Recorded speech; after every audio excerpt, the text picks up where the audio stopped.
Salut tout le monde, c'est Lena HBK et on se retrouve aujourd'hui pour parler d'une personnalité du catch au destin assez tragique, j'ai nommé Sunny. Je ne sais pas si vous la connaissez tous, mais en gros, elle est considérée comme la première diva de la WWE à cause de sa plastique de rêve. Elle en a fait tourner des têtes dans les années 90. Elle était très présente à Raw, notamment comme manageuse ou intervieweuse, mais toujours avec un certain côté séducteur. Vous verrez, il y a pas mal d'histoires croustillantes qui la concernent. Malheureusement, sa vie a fini par prendre un chemin assez compliqué et sinueux que je vais vous conter dans la suite de cette vidéo.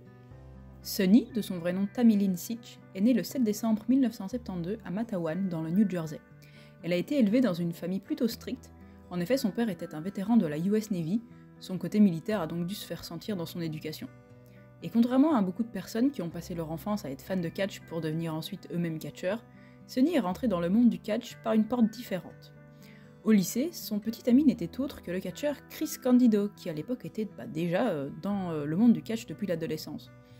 Et après le lycée, Sunny s'est inscrite à l'université dans le Massachusetts en médecine pour devenir chirurgienne esthétique, mais pendant ce temps, Chris Candido, avec lequel donc elle était toujours en couple, s'est fait engager à la Smoky Mountain Wrestling qui se trouve dans le Tennessee. En le suivant dans cet état, elle a donc dû changer d'université. Et à peu près un mois plus tard, vers la fin de l'année 1992, Jim Cornette, le patron de la Smoky Mountain, a engagé aussi Sunny, car il avait besoin d'une figure féminine que les fans n'avaient pas encore vue à la télé, et elle a accepté pour se faire un peu d'argent. Au début, son contrat n'était que de 6 mois, mais elle a fini par rester jusqu'au début de l'année 1995.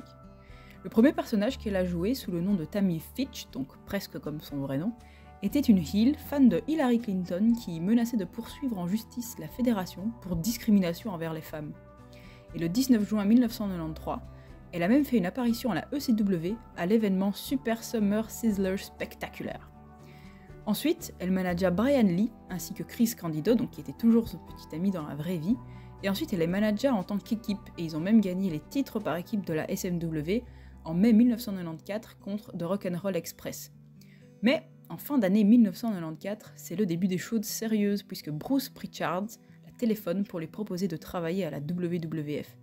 Et Kel Oben pour la future Sony puisque Chris Candido fut également appelé à la WWF presque au même moment, donc le couple allait être ensemble dans la plus grande fédération de catch. Ses premières apparitions à la WWF se firent sous le nom de Tamara Murphy, où elle était commentatrice pour des segments appelés les Light Events News. C'est aux côtés de Chris Candido, toujours lui, qui se fera appeler pour la première fois Sunny. Les deux formèrent un duo appelé les Team Spirit, et elle prend le nom de Sunny et Chris se fait appeler lui Skip. Et à l'origine, ils étaient un duo de babyface, mais les fans qui les connaissaient de la Smoky Mountain les ont reconnus et ils les huaient. Et du coup, ils ont été un peu obligés d'effectuer un heel turn et désormais ils se faisaient appeler les Body Donnas, qui avaient pour gimmick d'être des amateurs de fitness. Un peu plus tard, Zip, joué par Tom Pritchard, rejoint l'équipe et ils remportèrent les titres par équipe face aux Godwins à WrestleMania 12 en 1996 avec Sunny dans leur coin en tant que manager. Et d'ailleurs le 10 mars, Sunny a présenté The Sunny Show où elle discutait des matchs qui allaient avoir lieu à WrestleMania 12. Quelques semaines plus tard, les Godwins récupérèrent les ceintures et à cette occasion, Sunny trahit les Body Donnas pour désormais donc manager les Godwins. Mais Sunny se lassa vite d'eux et aide les Smoking Guns à gagner les titres. Mais quand ces derniers perdent les titres face à Owen Hart et le British Bulldog à In Your House 10 Mind Games le 22 septembre 1996, elle les vire aussi. Et oui, Sunny, elle n'accompagne que les vainqueurs. Ensuite, elle sera brièvement la manager de Farouk lors de sa rivalité pour le titre intercontinental contre Marc Mero. Et il faut bien comprendre en fait que durant ces années-là, on voyait Sunny partout, c'était une énorme star de la fédération. Elle était commentatrice à l'occasion, elle présentait de nombreux segments, et même en dehors de la WWF, elle était très très populaire. Pour vous dire, elle a été la personnalité la plus téléchargée sur internet de l'année 1996, en dépassant des stars internationales comme Pamela Anderson ou Jennifer Aniston. Elle a aussi participé à des émissions sur MTV, donc vous voyez vraiment sa popularité allait bien au-delà en fait du monde assez clos du catch. Pour continuer donc avec le monde du catch, en 1997 on continuait de la voir un peu partout, en tant que manager bien sûr, mais aussi en tant qu'annonceuse du ring, commentatrice, intervieweuse, arbitre spécial, etc. Et pendant ce temps, son compagnon Chris Candido avait rejoint la ECW et elle commença donc elle aussi à apparaître dans les shows de la fédération. Elle revint à la WWF en 1998 après une pause de quelques mois en tant que manageuse des Legion of Doom, ce qui fit d'elle une face pour la première fois de sa carrière. Elle les a notamment accompagnés à WrestleMania 14 où ils ont gagné une bataille royale pour déterminer les prétendants au titre par équipe.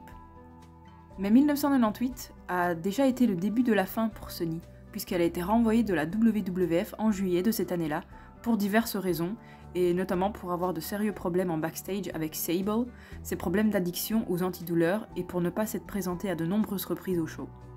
Mais elle ne resta pas loin des rings bien longtemps, puisque seulement 4 jours après avoir été renvoyée de la WWF, elle était présente au pay-per-view Heatwave de la ECW le 2 août 1998, sous son vrai nom, donc Tammy Lynn Sitch, pour accompagner Chris Candido dans sa victoire face à Lance Storm. Et anecdote drôle, en septembre, Lance Storm a présenté sa propre manager, jouée par celle qu'on connaîtra plus tard en tant que Dawn Marie, mais dans ce segment, elle jouait une parodie de Tammy Lynn Sitch, qui se faisait appeler Tammy Lynn Bitch, et je pense que vous avez compris le jeu de mots. Mais malheureusement, Sonny et Chris ont dû arrêter d'apparaître à la télé plus tard dans l'année à cause de leurs problèmes de drogue. Et je veux pas leur jeter la pierre, car de nombreux autres catcheurs ont avoué avoir été sous l'influence de drogue à un moment ou un autre de leur carrière, mais là ils ont dû carrément s'éloigner des rings. Ça veut dire que l'addiction prenait le dessus sur leur vie, alors que les autres catcheurs, pour la plupart, arrivaient à faire leur boulot correctement malgré la drogue. C'est vraiment triste d'en arriver à ce point et de gâcher des opportunités professionnelles.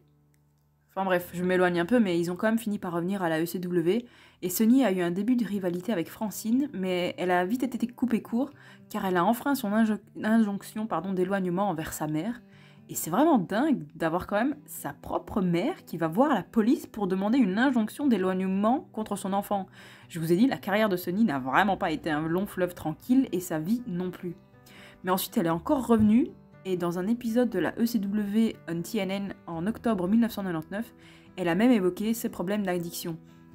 Elle parle de la pression constante qu'elle a ressentie durant sa carrière, notamment quand elle était à la WWF, le fait d'être le sex symbole du catch lui pesait beaucoup. Elle parle aussi des pages internet entières dédiées à ses pieds, pour du fétichisme bien entendu, et elle avait du mal vraiment avec ça, elle avait du mal à se détacher de tout ça. Et elle parle aussi du fait qu'elle s'est sentie libérée quand elle n'était plus sous contrat avec la WWF, car elle pouvait enfin se relaxer chez elle, mais malheureusement, une addiction en a remplacé une autre, puisque vu qu'elle n'avait plus accès aux antidouleurs que les catcheurs de la WWF se passaient dans les vestiaires, elle a commencé à boire. Et franchement, c'est une vidéo assez dure à regarder, je trouve, et je trouve qu'elle a vraiment rien à faire dans un show de catch, car là, on parle de vrais problèmes qui ont des répercussions sur la vraie vie de vraies personnes et pas juste des personnages. Et bien qu'on l'ait vu, donc le monde du catch a vraiment été très toxique pour elle. Elle ne l'a quand même pas quitté, puisqu'en 2000, elle et Chris Candido ont signé un contrat avec la WCW, et elle commença une rivalité avec Paisley, plus tard connue à la WWE en tant que Queen Charmel. Mais malheureusement, cette rivalité fut coupée court, car malheureusement, elle fut renvoyée de la WCW, encore une fois pour des problèmes de drogue. A partir de là, elle et Chris Candido apparaissent à des shows de catch indépendants, notamment à la Extreme Pro Wrestling et la International Wrestling Association à Porto Rico. Mais malheureusement, Chris Candido meurt le 28 avril 2005. En fait, il a dû être opéré de la jambe le 25 avril, après une fracture du tibia et du péroné dans un match le jour avant à la TNA. Et malheureusement, il est mort d'une pneumonie qui a été causée par l'opération. Et le 4 juin 2005, donc, a eu lieu un show en la mémoire de Chris, et évidemment, sa partenaire de toujours, Sonny, y a participé. Et après diverses apparitions sur le circuit indépendant, Sonny a gagné son premier titre le 22 décembre 2007. C'était le championnat de la Women's Superstar United en battant Alicia, et elle a tout de même conservé son titre jusqu'au 21 mai 2008. Elle est aussi retournée à la WWE quelques fois, au 15e anniversaire de Raw par exemple, lorsqu'elle a officiellement été reconnue comme ayant été la première diva de la WWE. En 2009, elle a aussi participé à la bataille royale féminine de WrestleMania 25, mais elle s'est fait éliminer par Beth Phoenix. Le 19 mars 2011, elle est apparue dans un house show en étant l'arbitre spécial dans un match entre les Bella Twins contre Kelly Kelly et Eve Torres. Et 2011 a également été l'année de la consécration pour elle, puisqu'elle a été introduite au Hall of Fame de la WWE par toutes les divas du roster. Et après encore quelques apparitions sur le circuit indépendant, notamment la ROH, et elle a annoncé mettre fin à sa carrière en 2018. Ici donc se termine la carrière professionnelle de Sonny, mais ne partez pas tout de suite, la vidéo n'est pas terminée, il y a encore beaucoup à dire sur sa vie privée. Pour une fois, on va en parler dans ce genre de vidéo, je ne fais pas ça très souvent, mais ici c'est quand même essentiel. Donc je vous ai dit qu'elle et Chris Candido ont été en couple depuis le lycée, mais leur relation a eu des pauses. Et Sonny a notamment raconté avoir eu une relation de 9 mois avec Shawn Michaels durant les années 90. Et ce n'est qu'une rumeur, mais apparemment elle aurait eu aussi une aventure avec Bret Hart, qui était marié à l'époque. Et d'ailleurs, en 1997, lors d'une promo, Shawn Michaels a laissé sous-entendre cette relation adultère entre Bret et Sonny en disant qu'il avait eu des Sunny Days, signifiant des jours heureux en anglais, mais dans ce contexte, ça se référait bien évidemment à une relation avec Sonny.